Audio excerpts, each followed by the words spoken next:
You guys are live. Thank you. Hi, Jason. How you doing? I'm good. How are you? I'm okay. Good. I was hoping we were also going to be joined by Jay Burton. I'm not sure if he's sort of delayed coming in or not, Okay. but I'm certainly happy to have this opportunity to chat with you a little bit. Right. For those that don't know Mr. Jason Wisdom, he spent 13 years in jail after being convicted for a murder he did not commit, and eventually was exonerated following a successful appeal. Jason, why don't you describe for the audience a little bit what this legal odyssey was about for you, for those that don't know? Well, to be honest, it's a nightmare.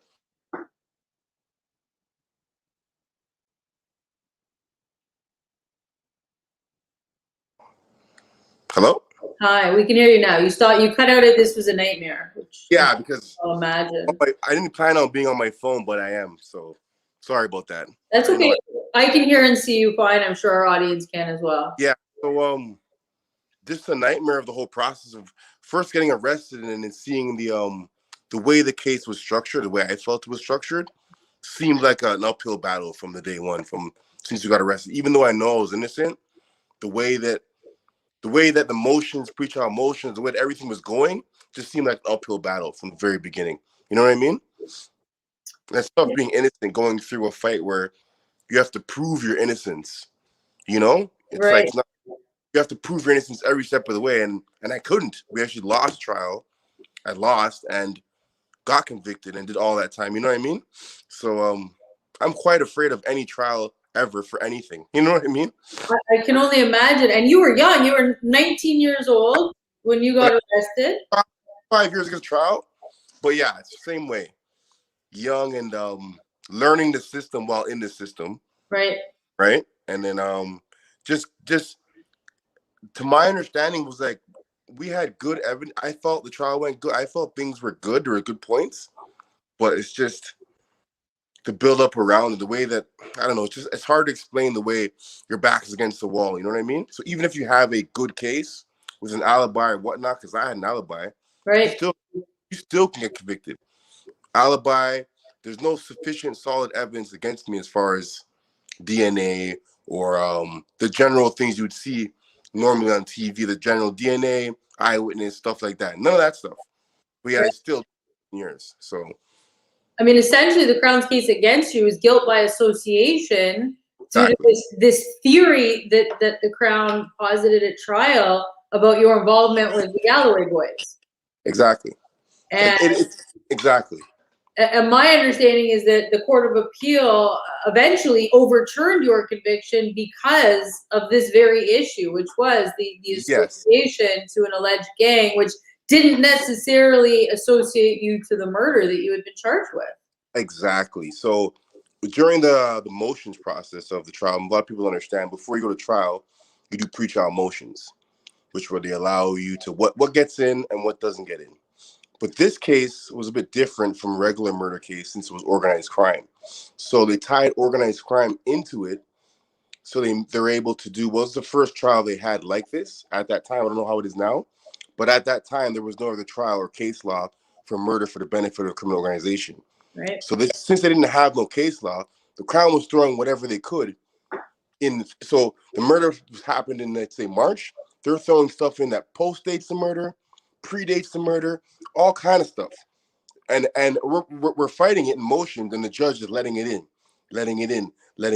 We won 0 motions, 0. Wow. So everything the Crown threw against the wall stuck. So like going to trial, I'm like, well, if the jury's gonna hear all about all this stuff, because I'm gonna be honest, we weren't choir kids, you know what I mean? I was involved in criminal activity, no doubt, you know what I mean? But not the murder. But what they try to do is wash it all in, which is what they did actually. And the Court of Appeal found that wasn't right. You couldn't do that. You shouldn't have did that. They used something that post-dated the murder that I was involved in to show organization. Right. Right? And that doesn't make any sense because we could have learned to organize after the murder. This post-dates the murder.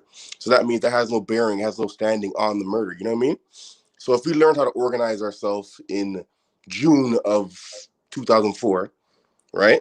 Right. I have evidence for that. But yet the charges for murder is in March 2004. How does that equate? You know what I mean?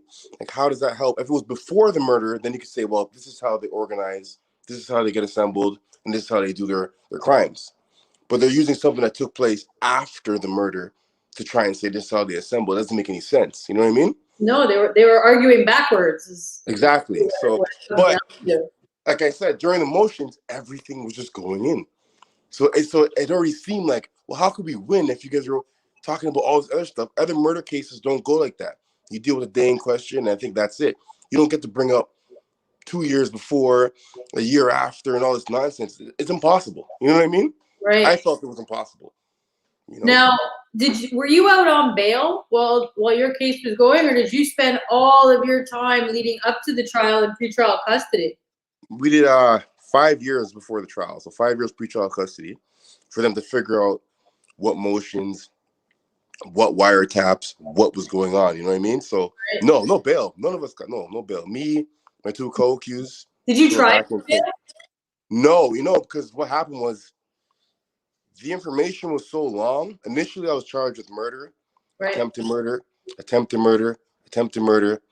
organized crime, trafficking. They made it a whole bunch of stuff. The docket was, some of the stuff I forgot.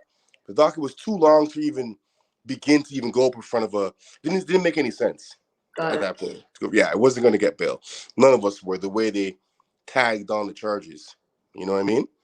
So after I got convicted of the murder, they dropped everything else. Because it wasn't important after I got 2 life sentences, right? Right. So that took 5 years, that process initially.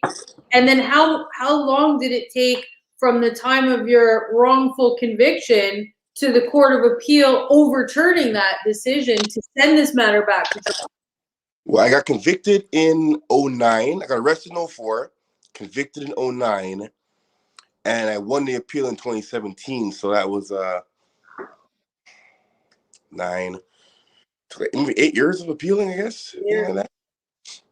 And the funny part, the hard part with that is, it's really hard, is that your friends, your family, and the people outside world are wondering, well, what's going on? You've been in there for 9 years. You're still appealing. You got 2 life sentences. Like, are you coming home? I'm starting to wonder, well, yeah, am I coming home? I still believe, but it's like, yo, I don't know. I call lawyers saying everything's just slow. It's just not seeming like it's going anywhere.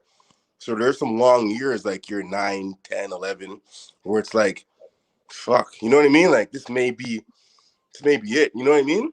Because a lot of it. How do you deal with that mentally? How do you adjust mentally to being now in the penitentiary while still maintaining that fight and that will to continue fighting and believing, in the ability to be exonerated? Like, where does that come from? Just knowing that you're innocent. Knowing that you're innocent, and regardless of what your parole officer wants to tell you, or the people inside there want to tell you, the truth. So you keep your faith and you hope that, they'll figure it out. That's how I kept thinking. Well, when this appeal ever does happen, they'll figure it out. I don't know what took 8 years to get my first appeal in, which makes no sense. You know what I mean? It took forever just to get an appeal. But I just knew that when the appeal happens, that I don't think anybody could look at this case and see that. Like, you could see it doesn't make sense. I really don't know how I got convicted. You know what I mean?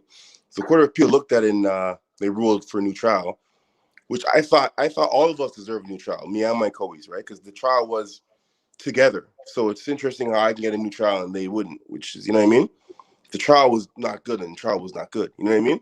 Yeah. So, I don't know. How did that feel to you when you get, I assume your lawyers told you, because you're not at the appeal, unlike the trial, you're not physically brought to the appeal. That happens without your presence. Yeah. So I'm assuming, your lawyers call you when they finally get the decision and say, Jason, guess what? We were successful.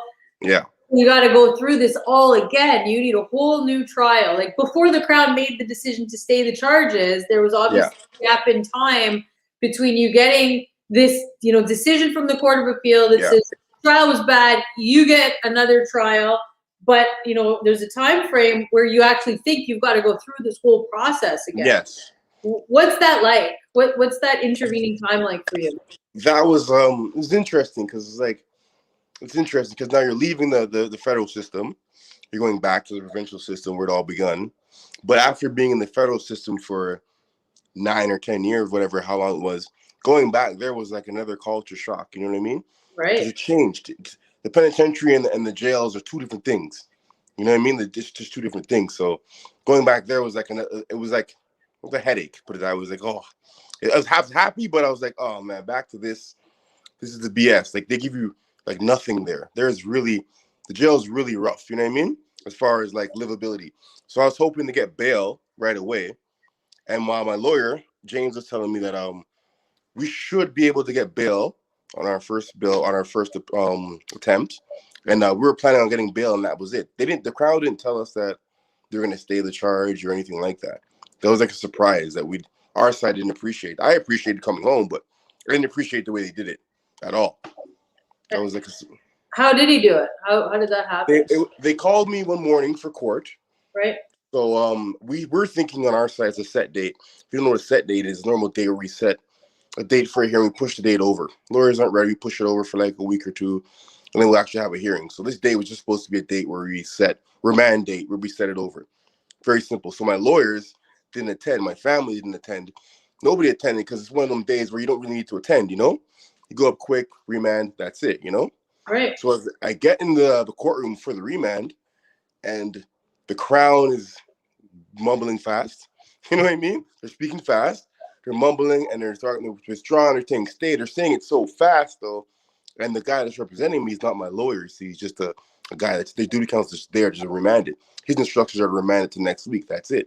So nobody's expecting that they're going to do this. And the Crown, you know, legal system where the Crown and my lawyers, you know, they're all part of the same team. For instance, they work together. So it'd let you know courtesy. Hey, we're letting your client out tomorrow. You know, there's courtity. Absolutely. There was no courtesy. There was no courtesy at all.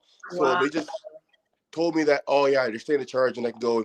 Then the bailiff, the CO, the bailiff's asking me if I have anything downstairs. You're gonna leave me now. I don't even know what he's saying because I can't even really comprehend what's going on. It's going too fast. You know what I mean? Right. It's going too fast. You know what I mean? I just didn't understand. He's telling me, asking me if I want to go back downstairs for my jacket. I'm like, I don't even know if I have a jacket. And before I know, I was outside on Young Street. I'm sorry, University Ave. Some back door somewhere. I didn't know where I was. Nothing. I had to wait for that lawyer guy to come, call, use his cell phone and call and figure out what to do. I didn't even know. I had no money. And just pushed me out quietly out the side door. You know what I mean? After I know. I was like, 13 years of being exactly. It was like open the doors and take care. That's it. Go. So James was upset with the Crown. We're all upset with because that's not how they do it. You know, you tell me that I have my family there, something. You know what I mean? And your lawyers that have battled for you, like my lawyer's been battling for his life. Yeah, there's nothing more satisfying than walking a client out the box. Like, regardless whether the Crown's withdrawing or staying their charges, or we win, you know, following a successful trial, it is the epitome of a success to be able to take a client out of the box and get him back, you know, to his family and be out, you know, walk out of those doors and have him, you know, taste fresh air for the first time in however long it's been. So for you, for 13 years and having your lawyers like really do battle for you. Yeah. Oh yeah. Big work. The last number of years. Oh yeah. I don't understand why they did that. You called? Sorry? Who was the first person you called? I called my mom. Aww. Right away, because right away. I remember. It's the only number I remember. I don't have like a cell phone. I don't have my phone book on me. So it's a number I remember out my head. And that's where I'm going. I don't have nowhere else to go. Right. You know what I'm saying? And I'm hoping that she answers. I don't know where she lives at this point. It's been 13 years. I don't know where nobody lives. I don't know what to do. I don't have any money. I don't have anything. I just stepped out. So I have to figure out calling her. I don't know where I'm going. So I told the taxi the address. Did she answer? She answered. He brought me to the wrong address. I had to figure it out. To put her on the line with him because we didn't know none of us knew where we were going. It was just that day was my mom was real happy. She was torn because in the trial she did testify on my behalf also. So the whole time she knew my innocence. Right. So me coming home was huge for her. It was huge for the family. It was huge. And that was we knew we expected I was coming, but just not that day. Right. Or how they did it. You know what I mean? So that was it was big. I don't want to take it back, but the way he did it was real. different. You know what I mean? I didn't expect to be sent home like that, but I'll take it. You know what I mean? Of course. I mean, listen, I'm excited to be going home, but it should never be the way that it happens. No. Your mom must have just been ecstatic. Oh yeah. And so, oh yeah, it was crazy, man. I still thinking back on it. Still, just that was a crazy experience. This whole ordeal from beginning to end was like, you ruin families. You know, if you don't have a strong core and a good family, good support, it ruin you and your family. People understand. People think it's just the guy inside, but if your family loves you and you're part of your family, it's gonna ruin them too, especially if they know you're not guilty. So that whole thing really messed my whole life up, not just my life, but the lives around me, you know? Yeah. What was the transition like for you? You know, let's talk about the week or so after you get home. You get shoved out the door. Do you ever go back to the jail to pick up your stuff, or you just left it all? Yeah, I went back to the east. I went back to the east to pick up some stuff, some money and stuff. But the east is where we started out at. So the first couple of years we were in the east, right, young, and I left and I came back to the east, and then I got released from that jail. But a lot of the staff I knew and actually grew with them since since I was young, you know. So when I came back, I seen a lot of them that moved on. None of them were lieutenants. A lot of them were, you know what I mean. So I knew a lot of the staff. You know what I mean? Like I grew up, I knew them so it was easy dealing with them. You know what I mean? Now I went back and got my stuff. I had some money left in my candy and I had to get. And I wasn't going to leave that with the system. Of course not. You know what I mean? So I got my stuff. The transition was kind of easy because while I was in there, I never really, I never really submerged myself in there like that. So I was on the phone. I was reading newspaper, magazines, watching TV. I was always in tune with what was going on. So I didn't completely lose touch of what was going on in the outside world because I felt like I was going back. So I didn't want to lose touch. So I went to school in there, went to Centennial College, kept myself going with outside world. I couldn't just lose grip on what was going on outside. You know what I mean? That happens. I've seen other guys, quote unquote lifers, that just let it go. You know what I mean? Just let go the whole. I wasn't finna let it go at all. You know what I mean? I'm coming home, so I can't let it go. I need to know what's going on. So when I do get out, you know? That makes complete sense. I mean, people talk about being institutionalized, and this notion of just being used to jail to such an extent that they can no longer function out in the community. And I see that with some of the guys that I represent who get to the penitentiary, you know, at in their 20s. You know, you've said a few times that you grew up in jail, just given the time frame that you were there. No, it's a fact. That's a fact. And so you were you forced yourself not to adjust and not to become institutionalized, always thinking you were coming back home. Yeah, just keeping that in my mind. Like, nah, don't worry. I'm not gonna fall into. I do what I gotta do to survive, so to speak. But I'm not gonna fall into I lose myself in here where I just give up. And some guys give up. They go on drugs. They do it. A lot of things. There's a lot of things that can happen. You know what I mean? Of course. Yeah. So I just chose not to. Who that, Jay? Mr. Jay Burton. He's on mute. Can we unmute him?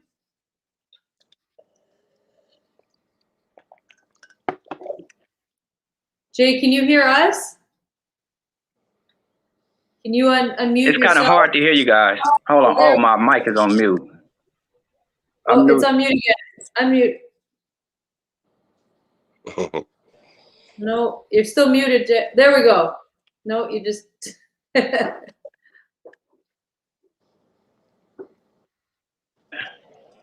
There we go. Leave it like that. All right, there it is. Perfect. How y'all doing? Jay, thank you so much for joining us. Yeah, I'm good. How y'all doing? It took me a minute. I didn't know I had to go through the Chrome to get to here. Yeah, me too. Huh? Yeah, me too. It's all on my phone and not my computer. I went through Chrome. Apple don't really deal with Chrome. They do with what's the other one called? I can't. It's kind of hard to hear. I can't even hear you guys. Huh? No, I said I went through my computer wouldn't let me do it either. So I had to go. I wouldn't go through Chrome because my computer has Safari. You know what I'm saying? You hear me? Yeah, exactly. I just figured that. Yeah, they just told me to go through Chrome, so now I got it. It's good now. I'm trying to hear you guys though. Damn, could y'all see me? Yeah, I'm you trying to good. We get can as see far you, back I man. can be seen. You're We can good. see you. Right there. All right. All right, how y'all doing? Hi, Jay. So nice of you to join us. All right, whatever y'all want to ask. To those watching, Jay Burton is currently 49 years chime old. in and Can you hear, Jay? I think there's a bit of a lag here.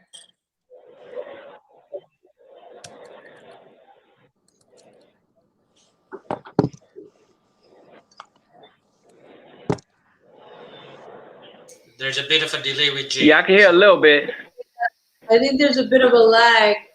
For those watching, Jay Burton is joining us. Hold on one second. Let me put on some headphones.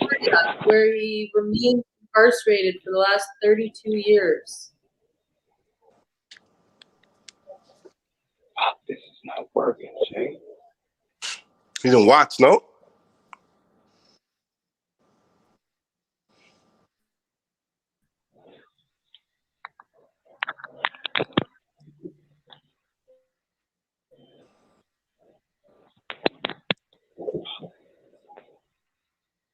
I'm gonna try to hear you guys. I can hear. All right, you can hear me? A little better. Okay, we can hear you and we're able to see you. I'm sorry about the mix-up. Oh, we just lost him. Jason, are you familiar with Jay's sort of background? No, actually, I've messaged him just recently, but no, I haven't. No, I was interested to actually find out now a bit more about him, like through him. Right. Actually, you know what I mean? Me too. I mean, I know a little bit about his background just through his other interviews and what's on YouTube. Yeah. I know he was arrested at 17 years old, also for a crime that he did not commit, and he's actually spent the last 32 years fighting for his freedom. Wow. The state has denied him an appeal. What? Yeah. So he has been incarcerated for 32 years. They didn't give him an appeal? I don't understand. They refused to give him an appeal. The state of California denied him the right to appeal his convictions. And he is now 49 years old and still fighting for his freedom. What he wants is to obtain, there's a gun that was alleged to have his fingerprint on it. He has consistently denied that it was his fingerprint. He wants it tested by a defense expert, and the state will not allow him to do so. He can't have an appeal, so he can't reopen. What the hell? They refuse to release the evidence that he would need to prove his own innocence. Yeah, that's definitely some American shit. Right? You know what I mean? That's nonsense. I know. That's nonsense. Like, come on. That doesn't make any sense. If they're confident, let them retest it. If the fingerprints there, fingerprints there. You know what I mean? It's no big deal. That's it. And that was a long time ago where technology has changed. You probably get a better look at it now. Not only that, I can't even fathom a system that allows a 17-year-old to be sentenced to life without parole. Parole, yeah, exactly. I don't understand. I mean, here, you're 17 years old, you're convicted of murder. The Crown has to fight for an adult conviction, and they're few and far between. They're still getting, youth sentence. They give you like 10 life, 7 life. Not that. That's crazy. With no appeal, I don't understand that. No sense. That's we need to tap back in. I need to hear from him. I know, and I'm excited to be able to sort of interview both of you together to show some of the contrast between our system and the U.S. system, which our system certainly has its faults. But when you compare it to what's happening south of the border, it's an absolute travesty. Yeah, that doesn't that's just like push him under the rug type. If he's asking for an appeal, you give him an appeal. Right. If you're confident in your case, I'm sure the Crown or the DA is confident in your case, but they're not. So they're like, no appeal. That doesn't seem right. That seems, I never heard of that. No appeal. California do that? That's weird, man. Apparently, you have to be sentenced to death in order to get an appeal for what he was charged with. Oh my goodness. And so because he isn't sentenced to death, despite the fact that he's been in jail for 32 years. He would have already been dead. Yeah. You know what I'm saying? Like, I know. Wow. Not only that, here he would have been entitled to parole twice over. Yeah. So yeah, he's been 30. He could at least try for parole a couple times in Canada. Yeah. That's ridiculous. Wow. So is he? It's life with no parole. I think so. I believe he's like, I haven't spoken to him yet. I was looking forward to him messaging on Instagram just in preparation for the interview, but I wanted to leave it, sort of fluid and allow for it to unfold organically. So I wanted those details from him. I'm hoping he logs back on and allows us to have that conversation together. How do you feel hearing that though? Like, I'm sure for years you hated the system. I can only imagine the rage and the frustration you felt.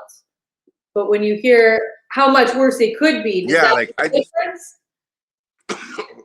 It does, because I always thought about that too.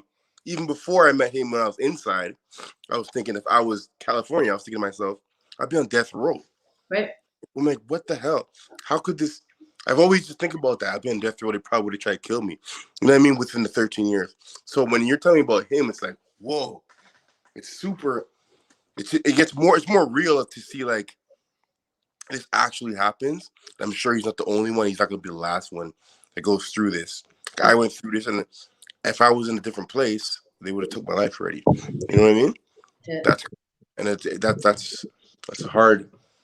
So I'm quite sure there's been men put to death that have been innocent. Absolutely. I'm quite sure at some point. Jay, can you hear us?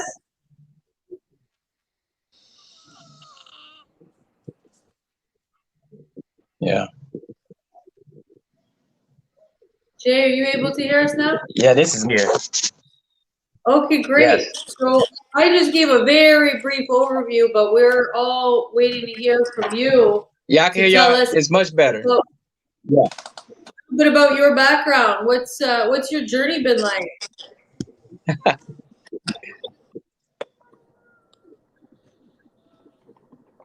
California, down in Los Angeles. I've been incarcerated going on 33 years. I was 16 when I was incarcerated, and I was convicted for a gang murder that happened in a rival neighborhood of mine, and it was these corrupt police officers. It's actually the whole station was corrupt, the Los Angeles Sheriff Department, and they used some informants to build a case on me. And during the time they was building a case on me, they was building on other people, but somehow I just became the culprit of the one they wanted to convict on it, right? So I went to the juvenile halls back in July 18, 1989 for a burglary. And so it was, something with my homeboys there, but I was there, so I just rolled the case. But during the time I was fighting that case, I ended up getting tried as a dope for a murder. The gang murder. They never talked to me. I never been Mirandaized. I never been no detectives, no nothing, never talked to me or nothing. I just got when the informants came to testify, the informants basically recanted everything. That they was on drugs, they wanted to get back out of jail. So when the police showed pictures of me, they was like, okay, I know him from the neighborhood. And so they was like, well, they thinking that I was a person in the gang lifestyle from where I'm from. So they was like, well, they're scared to say it's me because something gonna happen to their family. They came with all kinds of twists. And then it was like, well, we found your left ring fingerprint on a gun. For 30 plus years, I've been trying to get a copy of this fingerprint. The Innocent Project came on, they tried to get a copy of it. They will not give us a copy of this print. They approve being exonerated from this conviction is getting a copy of that print. I just hired a lawyer last year. He just filed a petition, post-conviction discovery motion.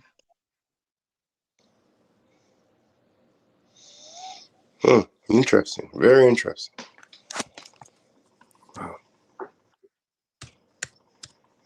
Hopefully he logs back in. Yeah, no, it's definitely very interesting, though. Definitely. Right? Oh yeah. As a YO too, as he's a YO. Don't they have more He's a young offender. Like, come on. You know what I mean? Like, shouldn't somebody have like looked over that, made this go smoother? You know what I mean? I mean, part of the problem is the public defender system in the U.S. Yes, that's the next problem. Yeah, they don't really do anything. You show up for your murder trial and you're meeting your lawyer on the first day. You know, I cannot imagine. You know, I've got most people that will charge me murder that hire me. They hire me, you know, right from the very beginning. So by the time trial, I've been on their case for 2.5, 3 years. You know, yeah, exactly. Through all of the disclosure, like your case was 5 years in the making, and you probably had the same, if not maybe 2 lawyers. Oh no, I've had the same since even before that. You know what I'm saying? Like I knew my lawyer as well. Knows you, familiar with your family, you know, all dialogue. So can you imagine you're charged with something that has your entire life really in the prosecutor's hands, and you're meeting your lawyer for the first time on the day of your trial? That's crazy. And knowing that he got your file that morning. Yeah. Right? It's like, not like he can't help me for 5 years. Yeah, he can't help me at all. He can't help you. You're showing up day one, and your lawyer's like, yeah, so he's coming through the disclosure, like at first step. I could be like, yo, that part's not even right, yo, boy. He's saying, I could, wow, you don't have a meeting where you sit down and that's ridiculous. That's crazy. Right? And I don't know how the public defenders are doing that job. If I walk into a trial for 3 years and you still feel the weight and the pressure of what you're dealing with, and we don't have, obviously, death sentences here in Canada. I can't imagine practicing in a state where you have someone's literally their life in your hands, and you're meeting them for the first time and getting the case for the first time. Yeah, there's no way you could prepare a good defense. The Crown has, the DA has a bunch of stuff ready to go. They've been working. You have not been. That's terrible. That's. I guess the police now, like he was saying, the police will know that too. Understand where you're from, where you're coming from. If I arrest this kid on whatever, to whatever, he can't really. First of all, I won't get in trouble. He can't. He may get out of it or may not. It doesn't really matter. The case is closed. You know what I mean? So they're going to be like, it's easy for the police to just do that. It's very easy because it's not their problem after. It goes into the court system where he has the weakest defense and gets beat. You know what I mean? That's it. Well, that's terrible. I want you to talk a little bit about what life is like for you today, because I know you. We've met a few times now and spoken on the phone. To some of the positive work that you're doing, in the community, and so that really is the happy ending of your story. Obviously, your freedom, but what you have done with your freedom in the last 4 years since your release. So, I'd like you to tell us a little bit about what it was like readjusting to life, even though you managed to avoid it being institutionalized. But, some people don't come back from that experience. And if they do, they're not able to live, a pro-social life where they're really trying to give back and help the community. And you are the anomaly in that regard. You know what? I can attest to one of the main things was part of growing up. Like I said, I grew up in there. So when I came home now, a lot of the friends that I had that were my age or whatever, or even involved in that type of stuff, we're older now. Things have changed now. I've gotten wiser, I've gotten smarter in understanding the mistakes they made in their youth. We've all made mistakes in our youth, right? So part of that, seeing that when I come out now, is trying to get to the youth and let them know what this has in store for you. Because my case is a little different. I did hang around the guys, you know what I mean? Right. So I was involved. It's easy to get twined up like that. And a lot of kids are involved in that situation too, where there's gangs in the neighborhood. You can get twined up in it just like Jay, real easy, you know what I mean? It's not so hard, but you got to start picking better pro-social activities, you know what I mean? And stay with those pro-social. I dropped off of basketball and that stuff and went to the streets. I made a decision. So that part of that decision got me in trouble, you know what I mean? Although it wasn't a murder. And you're trying to teach others right now. Yeah, it's decision making. That's what I really stress to the kids. It's in your ball. No matter where you're from, it's your decision. If you make the right decisions, you should be okay. But you got to make the right decision. You cannot choose to be in that. You know what I mean? You can't get in that car, and if you get in trouble, expect. You know what I mean? You got in the car. You get me? So that's something they need to focus on: proper decision making, and trying not to get caught up with the wrong crowd and the wrong officers too. You know what I mean? Absolutely. Coming from you, it's a strong message. You know, people who aren't involved and haven't had your experience. Yes, exactly. Message, but it doesn't have anywhere close to the impact. Yeah, like the kids aren't listening to. You. They're not listening to those. They're not listening to those guys. And I remember when I was that age, I wouldn't listen to them either. You know what I'm saying? I would be like, "What's this guy know?" You know what I mean? This guy, whatever. You know what I mean? Seriously, you know what I mean? So I get it. I understand them. I feel like when I talk to them, I know how they're feeling. I know I was just like them. It's not worse. You know what I mean? So I know what's going on. You know what I mean? But do you think the youth you speak to listen to you? Do you feel like there's that? I think they do. I think they do. Yeah. I think most of them do. Some they listen, but like I said, everybody's gonna choose their own path. They'll listen today and then do something tomorrow. But some of them do listen, and some of them do have the right ideas. You know what I mean? Not everybody, but hey, I tried. No, you can't win them all. That's for sure. Right. That's for sure. Jay, I see we got you back. Can you hear us?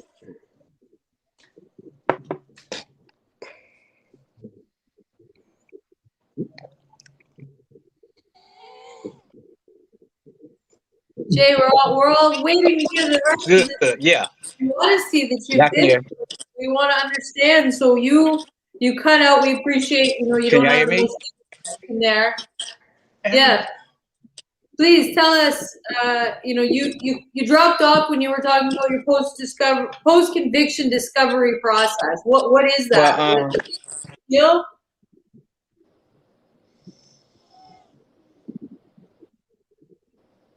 okay.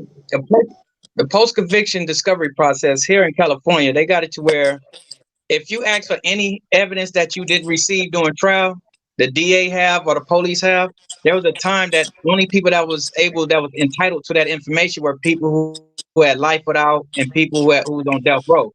They wouldn't let nobody else get it. So within the last 2 years, the last governor of the state of California, he amended that. It's called amended it for anybody with 15 years or more now. So for the past 30 plus years, I've been trying to find a way to get the police department, Los Angeles Sheriff Department, to turn over this fingerprint. Because with this fingerprint, I can and will be exonerated. So what was your sentence? They did everything in their power to keep me from receiving this information. But now with this new law that's been, I got 25 to life for murder, 5 years for a gun, and 2 extra life sentences for some attempted murder. And basically, they knew I was naive back then. I was 16. I didn't understand anything that came with the law. I didn't even get why I was in the adult court. All I just knew to say yes or no. I really didn't know what was going on. Throughout the years, I became a advocate for social justice. I'm actually a jailhouse lawyer.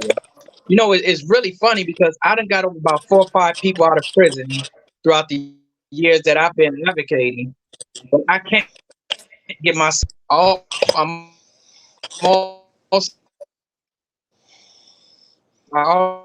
also done many lawsuits within the prison system, and I settled every one of them, not just for me, but for for the most part, for most prisoners. But when it comes to the criminal justice aspect of it, not the civil one, but the criminal aspect of it, they have been giving me a hard time. They've been giving me a hard time. So what I do, I just donate my time to the people, to the cause. You know, I'm also a founder of the Black Lives Matter prison chapter, where I reach out to the youth out there on the. We keep losing him, and I think we're both so interesting though. Hear what he's very saying. Interesting. I can't even fathom, you know, sentence upon sentence upon sentence. It's 17 years old. And advocating, getting people out, and you can't get yourself out. Frig, man. Well, that's. But to still stay so positive and fighting that you want to help other people. You know? Yeah, I know. Well, you get that first guy out, and you can't get yourself out. You're like, fuck this. I'm not. Yeah, right. Anybody else? It's good. He's still focused though. It's good. He's still got the. He does. I want to know where that drive comes from. I want to know where that, you know, that fight. I just think, like, the other option is giving up, and that's not an option. But for many, it is. You know, I get contacted by guys all over the world now. I write articles that end up in newspapers that are distributed throughout U.S. prison system. And so I've received letters from inmates in prisons all over the U.S. Guys have given up hope, and they just want to share their story so that someone actually knows what's happening out there. But they're not fighting anymore. You know, someone who still has that fight after 32 years. I asked you, where does that fight come even 13 years on? It's the same thing, and he knows, because once he gets that fingerprint, he'll be exonerated. He knows that. So knowing your innocence has a lot to do with it, to be honest with you. It does. It definitely does. Because you're thinking like, God must, if there's something that it has to work itself out. Like I was waiting on my appeal. Took that long. He didn't get his appeal. He knows when he gets his appeal, he's out. That's what I knew. I knew when they get this appeal, I'll be gone. It just took forever. His is taking ridiculously too long. Like that's a stand on the American system. The American system is clearly broken. If you can't get an appeal in 30 years, you know what I mean? That's ridiculous. That's ridiculous. From youth. From a young offender. So you don't take care of your children over there. They don't care about nothing. That's ridiculous. No. It's such a broken system. Yeah, that's definitely broken. Yeah. He's a young offender, first of all. His record couldn't have been anything at that point. You know what I mean? Oh, he's jumping back on. I want to ask him. That's a good point. I want to ask him about his criminal record and about his. Jay, can you tell us before you were 15? Did you have a criminal record? And did you have a lawyer at trial?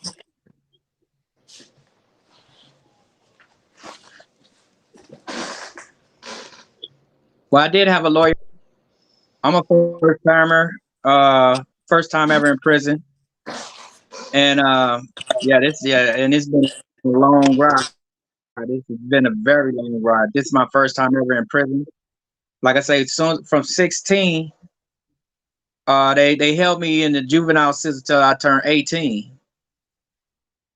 Well, I fought the case. Okay, I was July 18, 1989.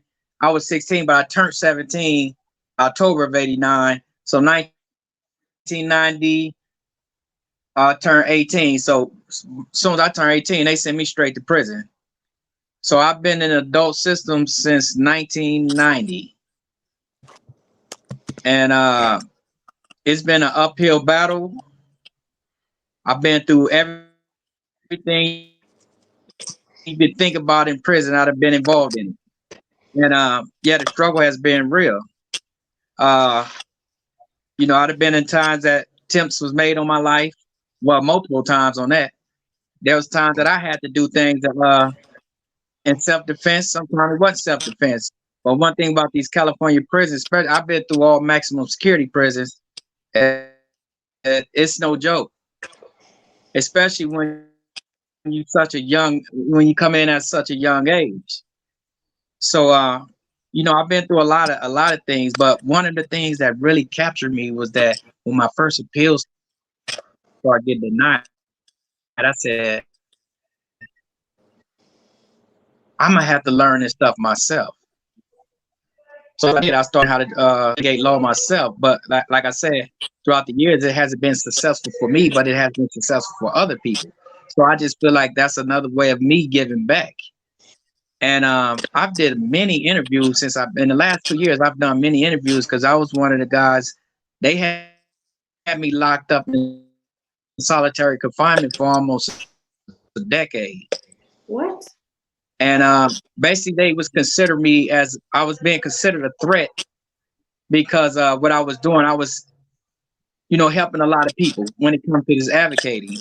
I was helping a lot of people. So I went through from 2006 all the way to 2000. Can you hear me? 2000 what? Can y'all hear me? You said 2006 until, and then you cut out. All right, and you asked me about my attorney. And when it came to my attorney, this is what I really couldn't get with my attorney. After years of analyzing, why wouldn't you get only a copy of the only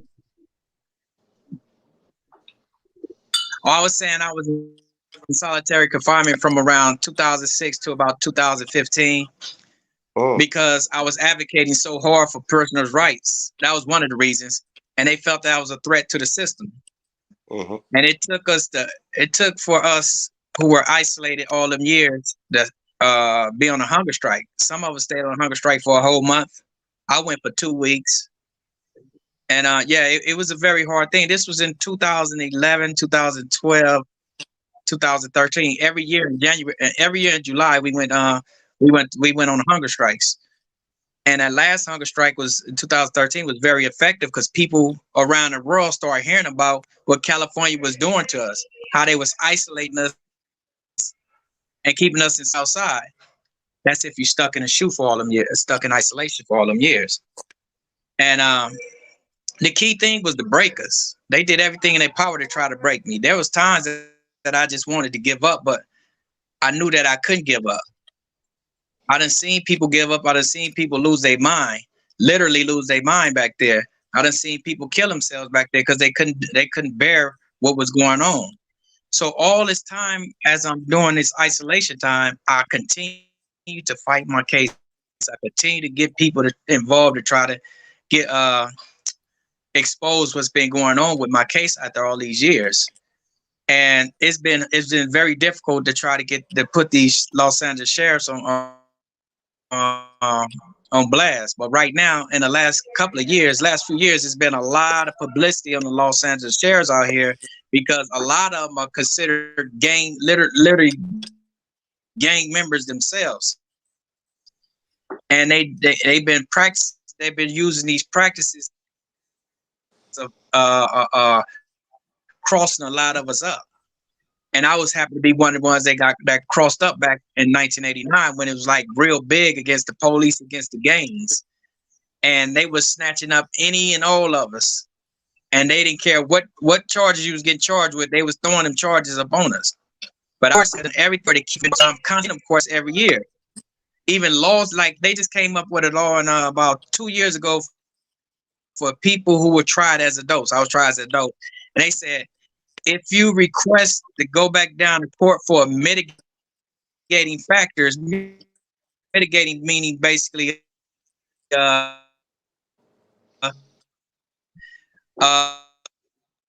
want to make a record showing what type of person you were prior to you being incarcerated, because this record will be established for when you go to the parole board. And they entitled any youth offender who asks for this, you're entitled to that. But every time I went in, they shot me down. Everything that I've been doing, they've been shooting me down.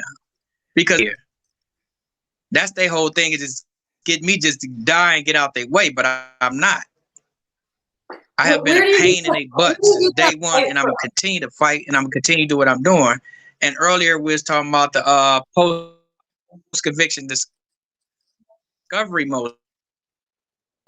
On a post-conviction discovery motion, I've never had access to the information that they said that they used to convict me. They said my left ring fingerprint is on the gun. I know my fingerprint is not on no gun, but the only way I can prove that is if I get a copy of the photo negative that they took a picture of the gun. They took it. Damn. Dropped out again, but wow. Damn. Yeah, it's very, very interesting. We talk about the fight. I can't even fathom. Yeah, the 9 years in seg. Right? What are you talking about? The SHU, special handling unit? Yeah. That shit is fucked. That I learned how not to get down there. Right. I figured out, okay, you can't do time down here, Jay. You know what I mean? Like, this is not how you can't do this like this. You know what I mean? I represented some very tough guys, mentally, physically tough. It's too hard. They will call me and say, "Miss, I cannot deal with this." No, I can't do it. Just fight like a Hippias Scorpius motion to get out of there. You can't stay down there. You know what I mean? Because then you got like the mental health guys, the crazies. screaming at night and shit. It's really bad. It's like a prison movie down there. Seriously, it's really bad. For him to do 9-10 years down there, holy bro, holy.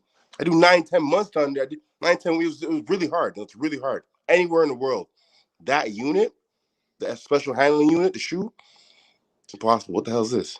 No, can't fathom it. Oh, it's Rachel. Okay, okay, I know it's Hello, Rachel. Okay. hello. Rachel.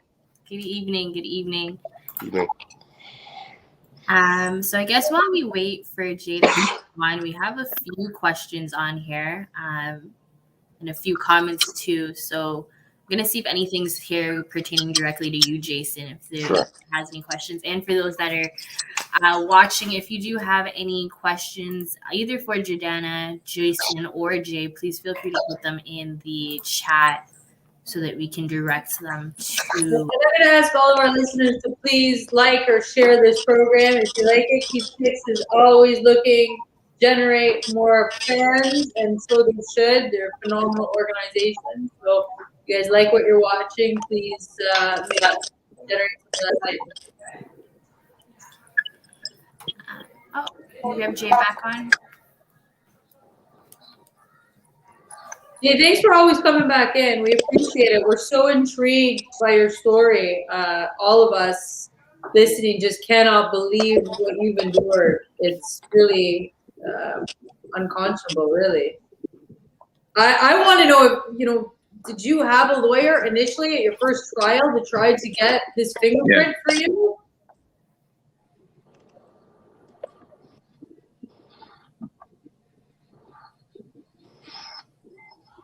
Well, I've actually hired 3 lawyers since I've been incarcerated. And I actually had the Innocence Project on the case as well. Was nobody able to get this fingerprint because the sheriffs is doing everything in their power to keep me away from that information, because this information can't exonerate me from this case. And the only way I could prove that the print isn't mine is if they turn the print over to me. So, and to answer your question, yes, I do conviction discovery motion.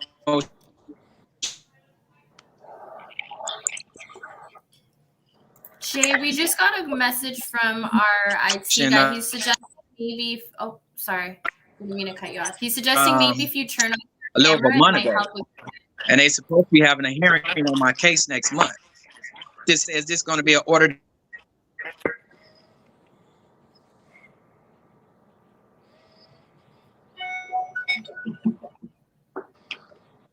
Having some bandwidth issues there. So basically, I want to just say, I want to get his full story and understand how this could possibly happen. Right. Like, I just don't understand. I can't fathom a system that prevents a defendant from having access to the very piece of evidence that convicts them. Ridiculous. Jason, I do have a few questions here for you. Sure. I have someone who's saying, what kept you so optimistic when serving your time? The fact that I felt that on appeal, whenever the appeal met in Canada, 3 judges, whenever those 3 judges seen this case, that they would understand, and I felt like they would know. Anybody with common sense would know that I was not guilty. So I felt that the jury let me down. Not to say that they didn't have common sense, but the trier of fact is the trier of your peers, right? So they have these people, regular people, that are just going off of all what they hear. They're not really picking sense out of nonsense, and the Crown bombarded them with a whole bunch of shit, like a whole bunch of other stuff. So I feel like the Court of Appeal, I knew that was done by 3 judges from the law that understand the law and would see through the garbage. So that's what kept me going. Like, but if I went to the Court of Appeal and they shot me down, I don't know what I would do, because I really had everything banking on that. You know what I mean? Everything. Right. No, for sure. For sure. And there's a lot of anxiety, especially when you're waiting, right? Oh yeah. Because like I said, it took 9 years after just to get in the appeal forum, and like every Christmas you're calling your family, like, yo, and you're telling them, yeah, well, maybe next year, and it gets hard. You're 9, 10, 11, 12. You know what I mean? Like, it's redundant. It's over and over. It gets hard. There just became times where I didn't really use the phone. I felt like just doing the time in there, it was easier. I don't know how to explain that. You know what I mean? Without having to deal with the outside world sometimes. It was easier to cut off the outside world and deal with just inside. Because I'm calling the lawyers and they're not getting the answers they want to hear. And everybody's asking me about the same questions that I have no answers to. You know what I mean? So it just became more like, when I have something, I'll let you guys know. Till then, I'm going to shoot hoops, go to school, and do my time. You know? But not even my time, the time that they forced upon me. You know what I mean? Yeah. Jordana, why are there so little resources dedicated to helping the wrongfully convicted? The wait lists are long and resources are short at the organizations that do exist. Have any comments on that?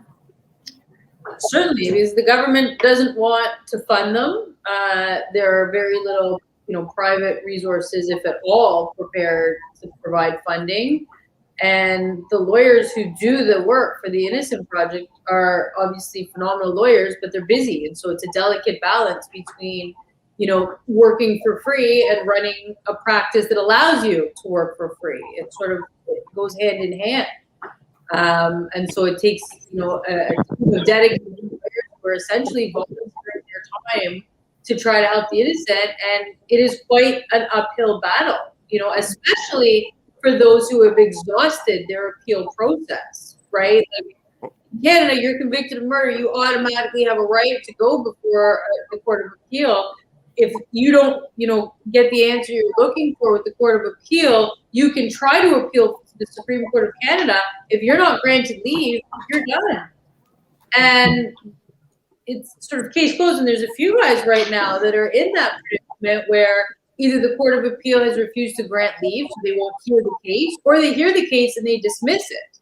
And so those are our two levels of appeal for things such as murder. If someone's convicted of a lesser offense in Canada and they're convicted, for example, in the Ontario court, they have potentially an extra level of court they can attempt to appeal to. But at the end of the day, when the Supreme Court of Canada renders their ruling, that's it. Case closed. To get the case reopened beyond the Supreme Court of Canada, for example, when it first came on the scene, there were a wealth of cases where people were saying, "Listen, check my DNA. I swear I'm innocent." Similar to what Jay's doing with fingerprint. Just check and see that this is not actually me. And so the Innocent Project really attempts to fight for people who have no roots of appeal left. And the fight that it takes to do that, the resources, the time, the effort, it's expensive to do. And most people who have exhausted their appeal process want that opportunity, whether they're factually innocent or not. Right. And so trying to determine who is factually innocent and genuinely ought to have those resources in and itself is work. Right. Thank you. We have Jay back. I don't know if we should jump back into hearing his story so that we can, capture it before time's out again. Jay, are you able to hear us? Oh.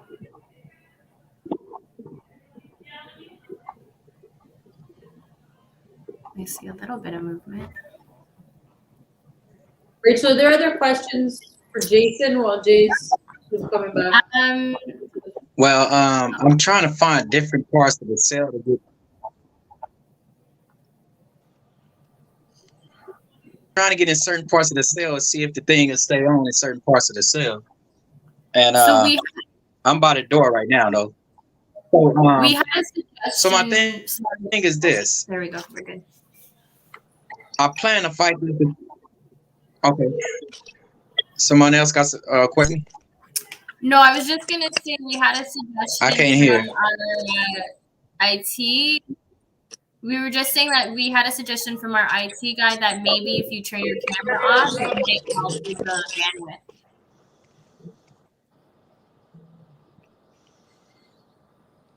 I don't know. T in the background. I'm not sure if you're able to turn the camera off on your end or if you're only able to Me or Jay? No. I was talking to our IT guy in the background, but he just fell off. So, in the meantime, Jason, Yeah. Okay, what did you do while you were inside to keep your mind sane? Yes. This is big for me. What I did, what kept me going, part of what I like doing now, even to this day, is I like learning. So it's one of my main things. I'm addicted to learning new things and learning. So in prison, it's like a wealth of knowledge people don't really understand. So I went to school, I went to Centennial. I played a lot of sports. I worked out, but part of it was just talking to other people. I worked in a committee, so we helped out a lot of the guys with issues like it's like a jailhouse lawyer for their type stuff. But you learn so much about so much different walks of life. I'm from Scarborough. I'm from the hood, so to speak. But in prison, there's different walks of life. There's different people from different places, different crimes, different allegations. So you learn a lot more culture. You have to learn a lot more just about people and about life, just the psychology of it all. You know what I mean? So learning and playing sports mainly, basketball, working out, and going to school, but mainly talking, interacting, learning new things with different people, which I normally wouldn't talk to. So when I grew up with a way of your neighborhood, you talk to the people you know, and that's it. After a while in there, I started talking to people that were just far off from me. The older guy that, whatever, he's in there for whatever, different life from me. He probably hasn't even spoke to a black guy before. He doesn't like black people. You know what I mean? But now that we're here, we're on the range together, we've been here for like 8 months together. You know what I mean? He's now my friend. You know what I mean? We've now, you know what I mean? We've now bonded in the ways that we would never have if it wasn't for this prison experience. You know what I mean? So that's one thing I took away from it. Well, helped me get through was learning more and just learning different cultures and keeping my mind going. You know what I mean? What could I learn from this guy? I didn't really do too much time talking to the guys that I already knew or guys from my world. My world, like we play sports together, we work out together. I know those guys. I know what they're gonna say. I'm from that world. You know what I mean? So you're gonna talk about the stuff that I already know. I kick it with them sometimes, but I mainly spent times with guys that were a bit smarter than I was. Put it that way, where I could learn from. Because that's just what it is. You know, the smarter guys in prison. There's lawyers, there's doctors, there's all kinds of educated people that people don't ever talk about. You know what I mean? They get in trouble too. You know what I mean? So you can learn a lot from them. I was trying to plan when I come out how I would live.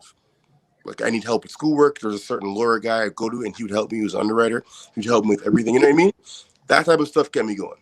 You know, I didn't want to talk about the same shit in the hood because I wasn't going back out to do shit. You know what I mean? Exactly. I didn't really want to know about that. You know, to be honest with you. Welcome back, Jay. Yeah, I think I figured it out. Hopefully it don't go out this time. I went and cleared out all the stuff. All right, go ahead though. Oh, your background was. I figure this shit out.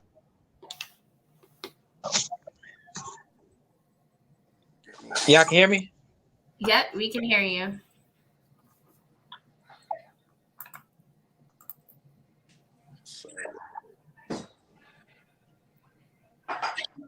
Apps that be open and stuff, so I had to go close out a lot of stuff. So I'm hoping that can make things a little better.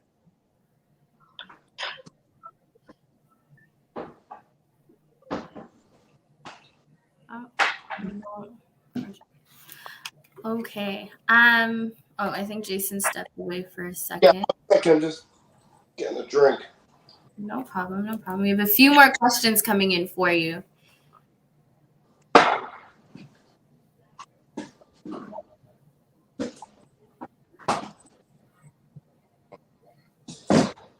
So we have one question that's saying, "What about your co-leads? What have you done to advocate for them?"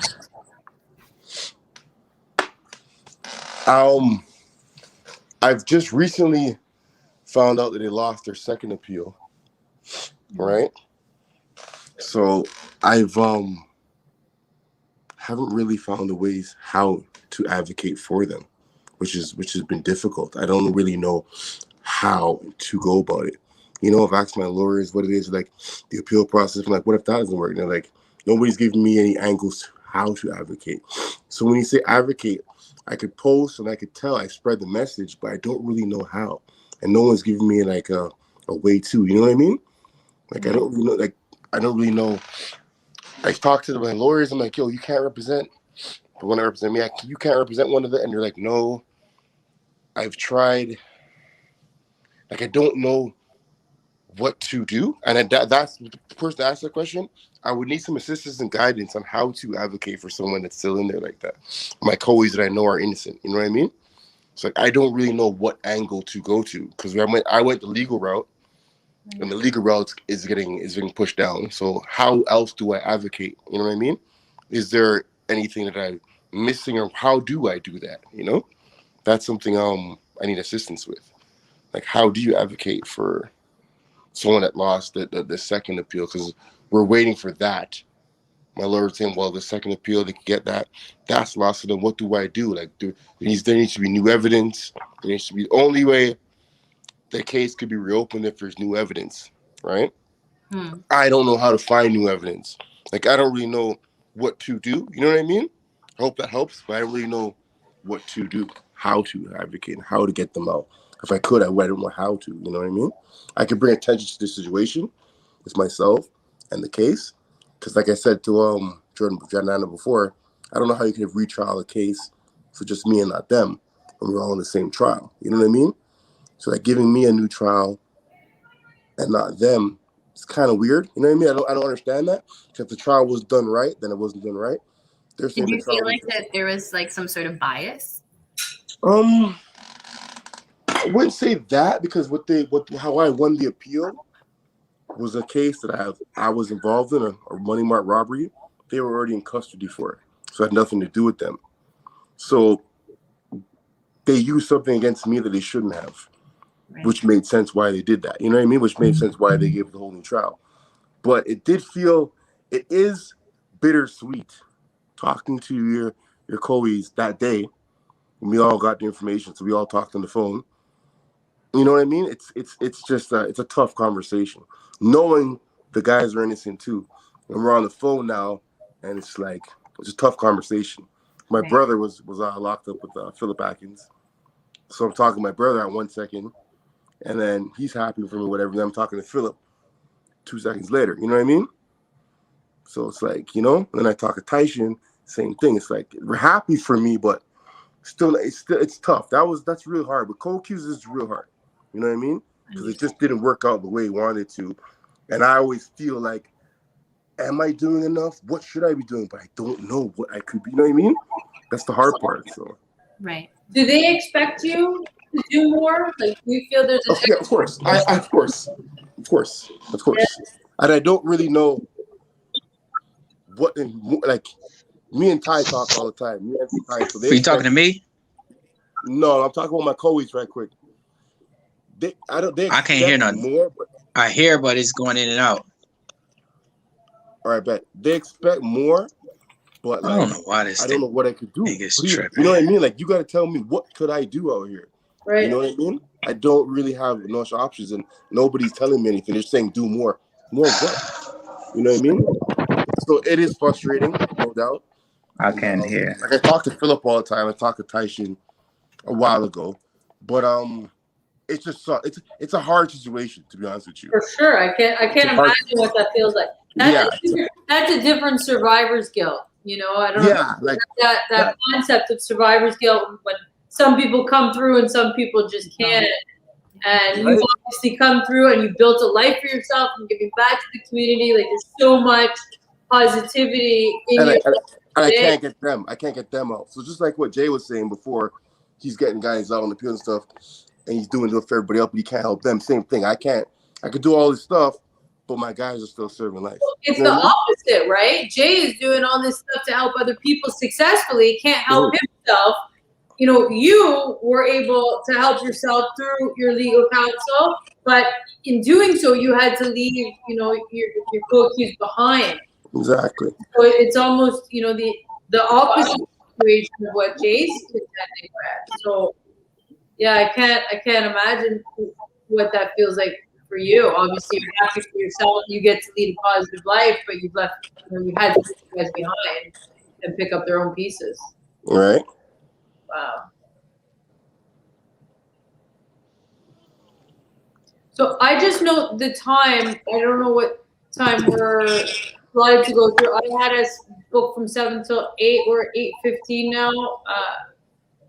Rachel, can you help us out? Yeah, so we were scheduled. I know we had finished a little bit later. We had started a little bit late. I was just waiting to see if Jay wanted to finish up what he was saying, but I know we were having some technical difficulties. We do have about 3 more questions, so I don't know if Jason, you have enough time just to answer those 3 questions briefly, and then maybe we can call it. Sure, I'll make it brief. Yeah. Okay. No problem. Jason, are you treated differently inside based on the crime you commit? Let's say by COs or others, etc. 100%. The whole coming in under the whole, we came in with the whole gang and the whole murder thing. Yes, 100% was different. Yes, by inmates and COs. Yeah. Like, I'm gonna be honest with you. If you go to prison as a rapist, different treatment. If you go to prison as a gang murderer, different treatment. Although I didn't do the crime, the bill is what it is. So, yeah, there's different treatment, 100%. And Jay, if you just wanted to take a moment just to speak about your book. So, I'm just trying to find it here. Sorry. So Jay Burton, for those that are watching, he did release a book called Shattered Mirror: The Life and Times of an LA Blood. And so if anyone is interested in looking at it and reading more on his story, I know we've been having some latency issues with him, but feel free to do so. And then one last question, Jason, for you. Did you get released from Fenbrook, or was it from the courthouse directly? No, I did the appeal when I was in Fenbrook. They tried back to the East Detention Center, and then I got released from 361 University, the courthouse. Yeah, the courthouse, High Court, Toronto High Court. Perfect. Amazing. Thank you.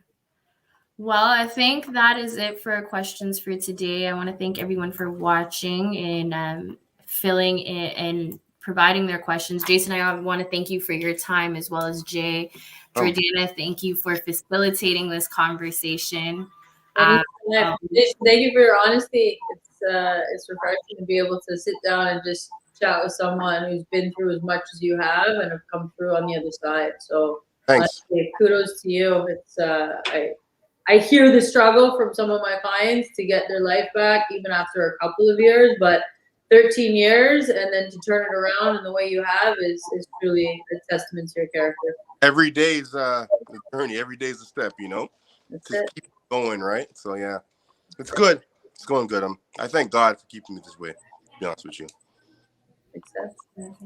And for everyone that is watching, please feel free to share, like, and subscribe if you like the conversations that we've been having, as we do have them quite often, typically about once per month.